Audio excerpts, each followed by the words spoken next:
Señores, hoy quiero arrancar por una idea muy sencilla, pero muy importante. Lo de Venezuela no se puede mirar como una tragedia aislada. Claro que primero está el dolor, edificios caídos, familias buscando a lo suyo, gente removiendo piedras con las manos, nombres que aparecen en listas de desaparecidos y otros que todavía no aparecen en ninguna parte. Eso es lo primero.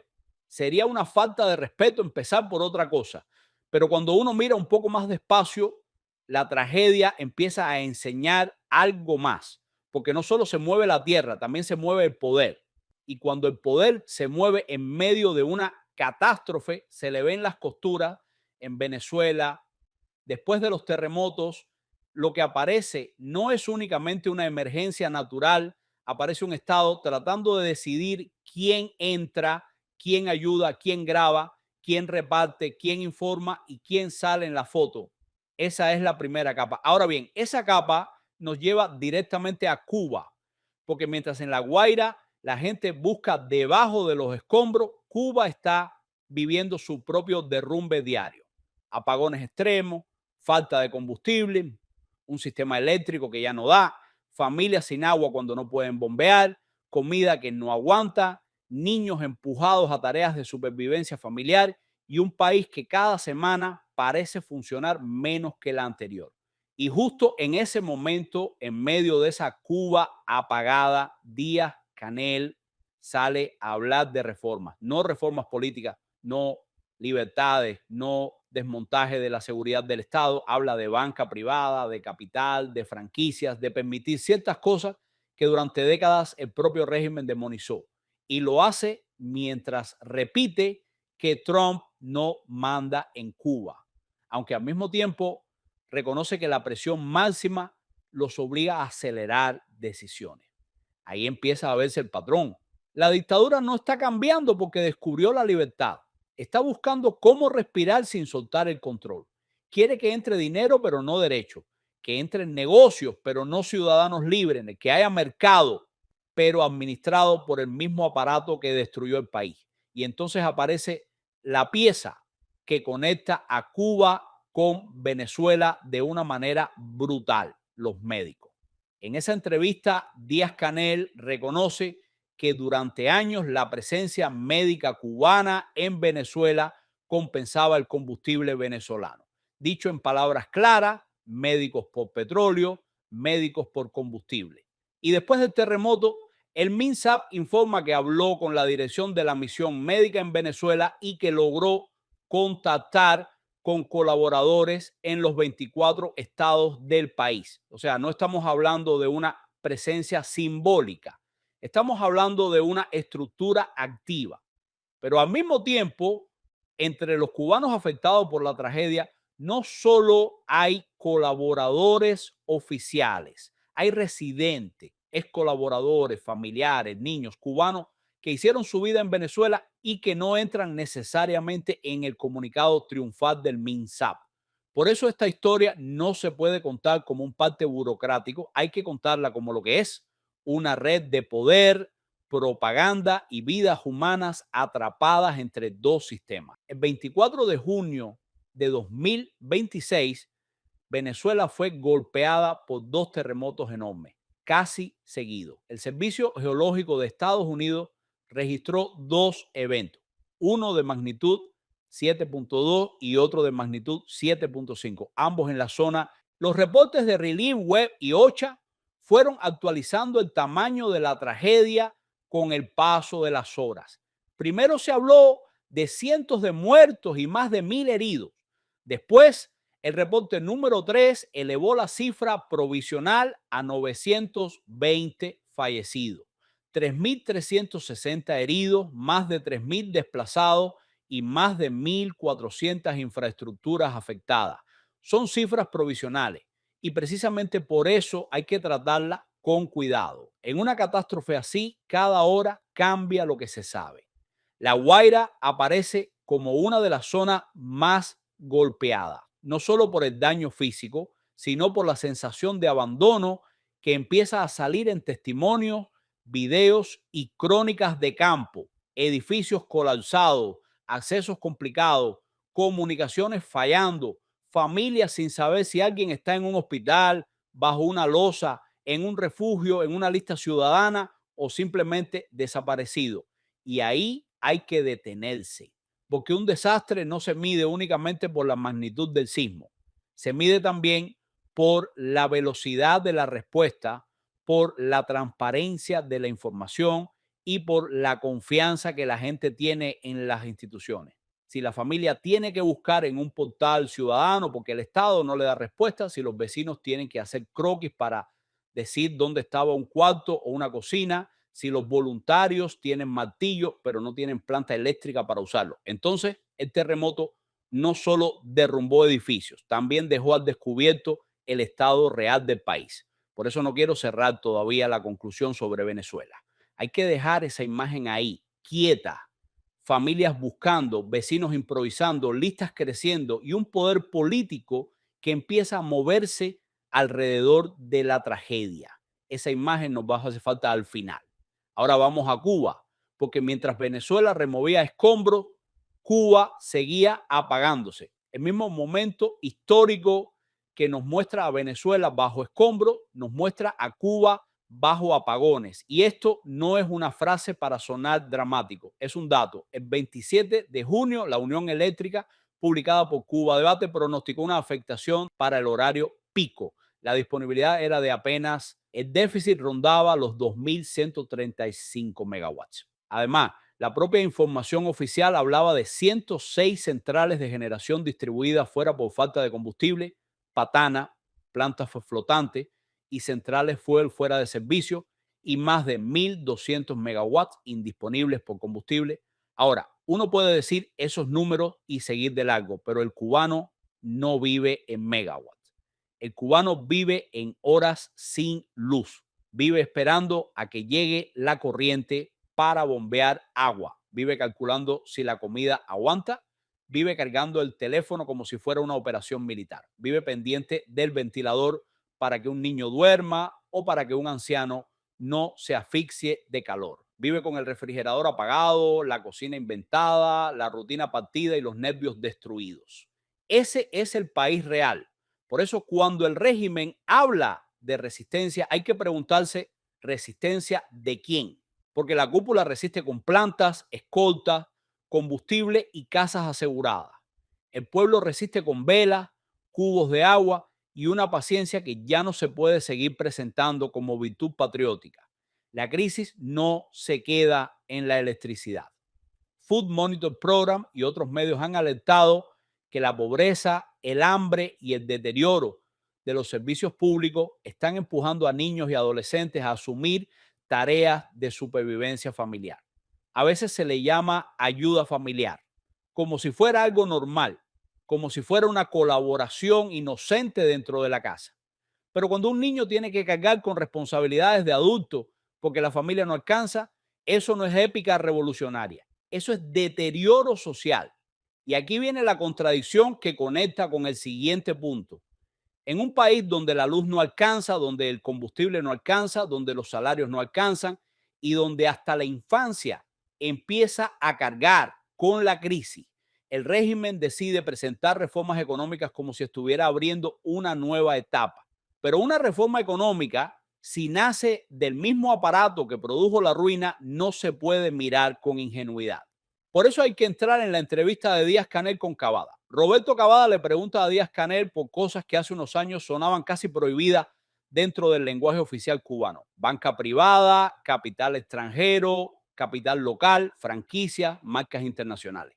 Incluso menciona ejemplos como Burger King o McDonald's. La escena importa porque no ocurre en una Cuba próspera que decidió modernizarse. Ocurre en una Cuba apagada, endeudada, sin combustible, con su sistema productivo destruido y con una presión internacional que ya no se puede ignorar. Díaz-Canel repite que Trump no manda en Cuba. Lo dice con ese tono de soberanía ofendida que el régimen usa cada vez que necesita ocultar una debilidad. Pero en la misma entrevista admite que la situación de máxima presión los obliga a acelerar, a decidir más rápido, a hacer algo. Entonces el mensaje real no es el que él intenta vender. El mensaje real es que la dictadura se está moviendo porque se está quedando sin aire. Durante décadas, el discurso oficial trató la iniciativa privada como una amenaza.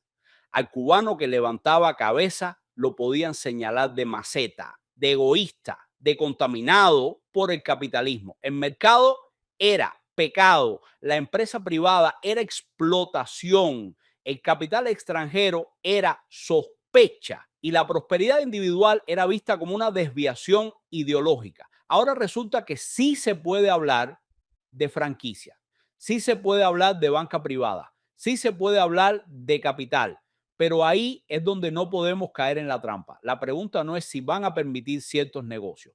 La pregunta es quién los va a permitir, bajo qué condiciones y para beneficio de quién. El peligro es que entren negocios sin desmontar la estructura política que convirtió a Cuba en una finca cerrada. Y ahí pasamos al punto de la presión. Hay reportes de movimientos, presión diplomática, tensión militar en la región, mensajes de Trump, declaraciones de Marco Rubio y un ambiente en el que La Habana sabe que ya no está jugando sola. Eso existe, no hay que negarlo. Pero una cosa es la presión y otra cosa es el desenlace. Entre una y otra queda un espacio y ese espacio es donde el régimen cubano sabe trabajar. La dictadura busca cómo sobrevivir al día siguiente y no lo hace pensando en el pueblo, lo hace pensando en su propia continuidad. Por eso es tan peligroso subestimarlo. Una dictadura en ruinas sigue siendo dictadura. Cuando intenta explicar el tema del combustible, Díaz-Canel recuerda que con Venezuela hubo un intercambio, presencia médica cubana y servicios médicos a cambio de aporte energético. Esa frase no es un detalle, esa frase es una confesión del modelo. El régimen siempre presentó las misiones médicas como solidaridad pura y hay que ser justos en algo. Muchos médicos cubanos han hecho un trabajo humano real, han atendido pacientes donde nadie iba, han trabajado en barrios pobres, han salvado vidas y han vivido condiciones durísimas. El problema no es el médico cubano, el problema es el Estado que lo usa. Cuando Díaz-Canel admite que la presencia médica compensaba combustible venezolano, lo que está diciendo es que el régimen convirtió a sus profesionales en una pieza de negociación. Y justo después de los terremotos en Venezuela, el MINSAP publica una nota diciendo que los colaboradores cubanos de salud están fuera de peligro. Hasta ahí perfecto. Nadie quiere que a un médico cubano le pase nada. Nadie celebra una tragedia. Pero la nota dice algo más. El ministro José Ángel Portal Miranda se comunicó con la dirección de la misión médica en Venezuela y lograron contactar con equipos de trabajo en los 24 estados donde Cuba cuenta con colaboradores. 24 estados. Esa frase confirma una estructura. Hay dirección de misión, hay equipos de trabajo y hay colaboradores cubanos desplegados en todo el país. Ahora bien, aquí hay que separar bien para no mezclarlo todo. Una parte de los cubanos en Venezuela pertenece a la misión oficial o está vinculada a ella. Otra parte son cubanos que se quedaron después de cumplir misión, es colaboradores, residentes, familiares, hijos, parejas, personas que hicieron vida allá. Y los cubanos desaparecidos en La Guaira no pueden meterse todos en una sola categoría. Esa diferencia es importante por dos razones. Si hablamos de colaboradores activos, entonces hay que preguntar, ¿bajo qué contrato están? ¿Cuánto cobra el Estado cubano? ¿Cuánto recibe el profesional? ¿Quién controla sus movimientos? ¿Y qué papel político tiene esa presencia? Pero si hablamos de colaboradores, residentes o familiares, la pregunta cambia. ¿Por qué el gobierno cubano informa sobre sus colaboradores y no ofrece un balance claro, público y humano sobre todos los cubanos afectados? Las dos preguntas son graves y las dos conducen a los nombres. Según el monitoreo del toque citado por Cibercuba, más de 30 cubanos permanecían reportados como desaparecidos después de los terremotos. La mayoría de los casos se concentraban en La Guaira, en zonas como Catia la Mar y Los Corales. 14 y medio, con más cautela, hablaba al menos de 7 casos nominales y señalaba que el gobierno cubano no había dado un balance público detallado sobre todos los ciudadanos de las islas afectados. Ahí está el vacío. El caso de Vanessa y Diane Martínez concentra esa tragedia. Son dos niños cubanos de Mayabeque que vivían con su padre, un médico cubano que decidió permanecer en Venezuela después de terminar su misión en el edificio Coral Beach, en Los Corales. Su madre reside en Cuba. Fíjense cómo una sola historia reúne todo lo que estamos explicando. Misión médica, familia dividida, Cuba, Venezuela, niño, un edificio golpeado por el terremoto y una madre esperando información desde la isla. Después aparecen otros nombres. Olivia Hernández Pérez, habanera, psicóloga de 28 años, Reinier Campo, cubano de 45 años, vinculado por algunos reportes al caso de Olivia, Adi Saldívar de 64 años, Silvio René Garzón Molina y una familia de al menos 6 miembros relacionada con los edificios Oasis Beach y Rejurel. No hace falta convertir esto en un listado frío, basta entender lo que significa. Un nombre desaparecido no es una cifra, es una casa esperando, es una llamada que no entra, es una madre que no sabe qué creer, es una comunidad revisando publicaciones, compartiendo fotos, preguntando en grupo, mirando videos de escombros con miedo a reconocer algo. Por eso el Estado cubano no puede limitarse a proteger la imagen de la misión médica. Si se presenta como potencia solidaria, si usa a sus médicos como símbolo internacional, si presume de presencia en Venezuela, entonces tiene una responsabilidad moral con todos los cubanos atrapados en esa tragedia, estén o no estén dentro de su estructura oficial. Y ahora sí, volvamos a Venezuela porque ahí se ve lo que pasa cuando una tragedia humana se encuentra con un aparato político obsesionado con controlar. Cuando uno piensa en abandono estatal, imagina ausencia. Nadie llega, nadie responde, nadie organiza. Pero en estos sistemas muchas veces ocurre algo más perverso. El Estado aparece, sí, pero aparece para filtrar. Filtra el acceso, filtra la ayuda, filtra la información, filtra quién entra y quién queda fuera. No necesariamente impide todo. Eso sería una afirmación demasiado simple.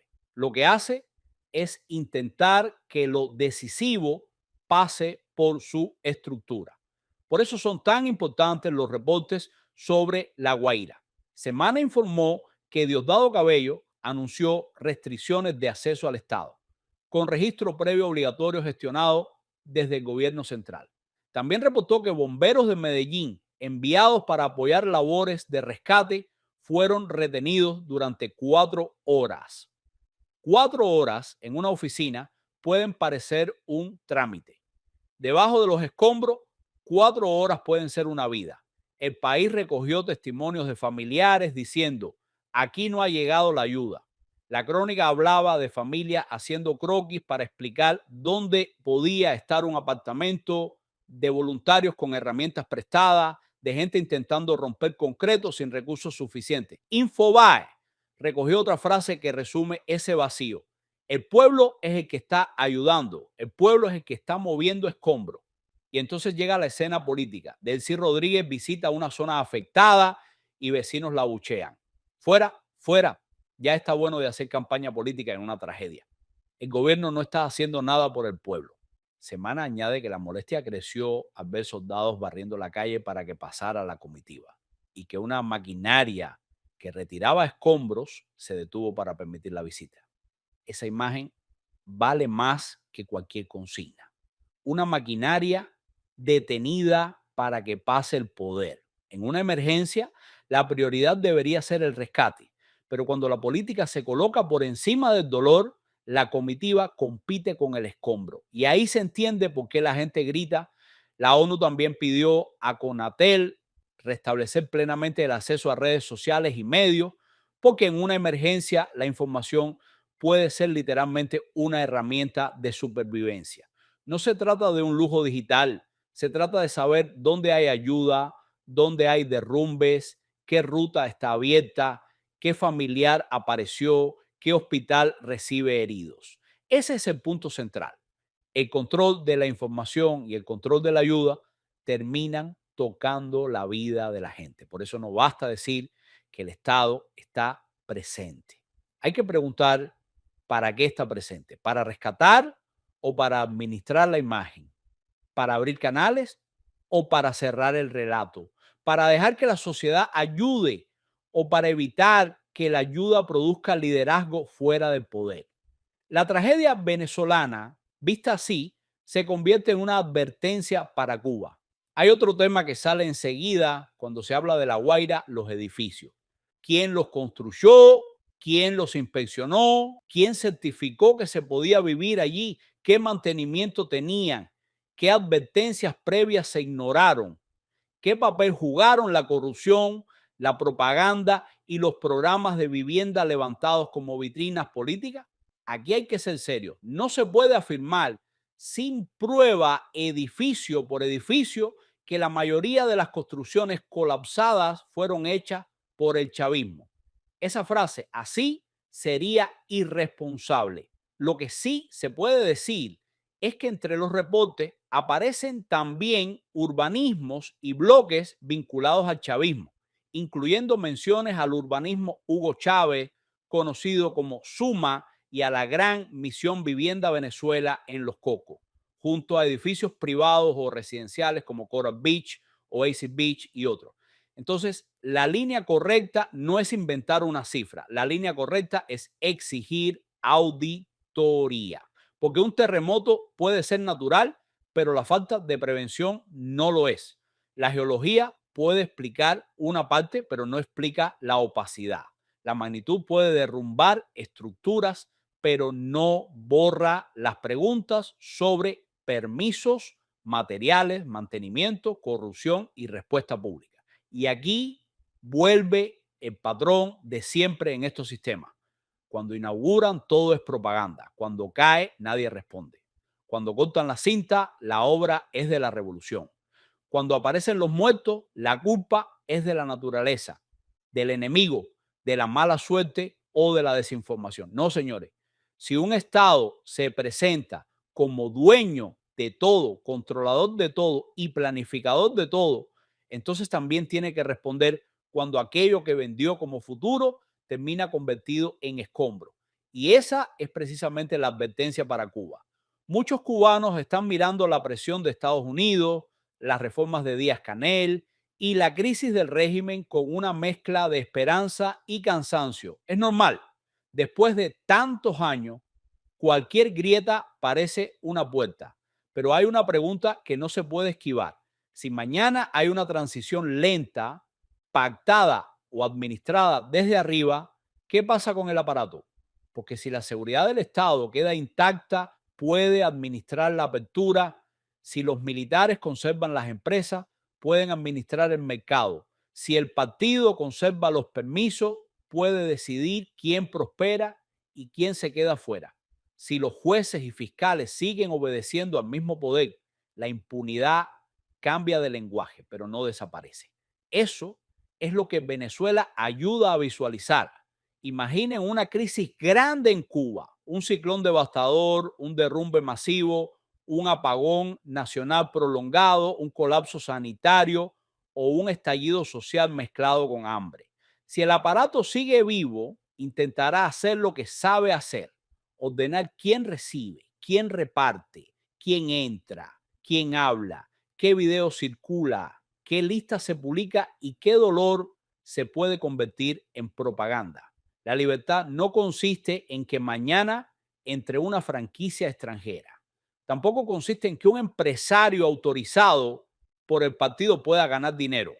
Eso puede ocurrir y aún así el ciudadano seguir preso de permiso. La libertad empieza cuando una familia puede organizar ayuda sin miedo, cuando un periodista puede entrar a una zona de desastre sin pedir autorización política, cuando un médico puede trabajar donde quiera, cobrar lo suyo y conservar su pasaporte, cuando una madre puede exigir información sin que la traten como enemiga, cuando los datos son públicos y las listas de desaparecidos no dependen de plataformas ciudadanas desesperadas porque el Estado calla. Por eso este video no habla solo de Venezuela. Venezuela es el espejo que permite ver lo que Cuba podría repetir si cambia el decorado, pero no se desmonta el sistema. Un mercado sin libertad puede convertirse en una jaula con caja registradora. Una transición sin justicia puede convertirse en una mudanza de nombre, y una apertura sin desmontar el aparato puede terminar siendo otra forma de control. La tierra tembló en Venezuela, pero el mensaje llega hasta Cuba. Un régimen que controla la comida, la luz, el combustible, la información y los médicos, también va a querer controlar los escombros. No porque le importe más el orden que la vida, sino porque para ese tipo de poder la vida siempre pasa por la política. Por eso hay que documentar, hay que preguntar por los cubanos desaparecidos, pero no como una lista lanzada al aire. Hay que preguntar porque detrás de Vanessa y Dayan hay una madre esperando en Cuba, porque detrás de Olivia, de Adi, de Silvio René, de Reinier y de cada familia no localizada hay una responsabilidad humana que ningún comunicado puede tapar. Hay que preguntar por la misión médica en los 24 estados, porque si el propio MINSAP confirma esa presencia, entonces también hay que saber cómo funciona, quién cobra, quién decide, cuánto recibe el profesional y qué control político existe sobre esa estructura. Porque si el aparato queda intacto, el resultado puede ser el mismo con otro discurso. Venezuela muestra hoy una escena dolorosa, un pueblo que quiere ayudar, familias buscando, vecinos moviendo escombros y un poder que intenta ordenar la tragedia desde arriba. Cuba tiene que mirar esa escena de frente, no para usar el dolor venezolano como espectáculo, sino para entender la advertencia. Cuando tiemblan los edificios, se descubre la calidad de las columnas. Y cuando tiembla el poder, se descubre la naturaleza del sistema. Si Cuba llega a una transición sin desmontar la maquinaria que controla la ayuda, la información, los permisos, la policía, los tribunales y el dinero, entonces no habrá libertad completa, habrá una administración nueva del mismo miedo. Ese es el punto.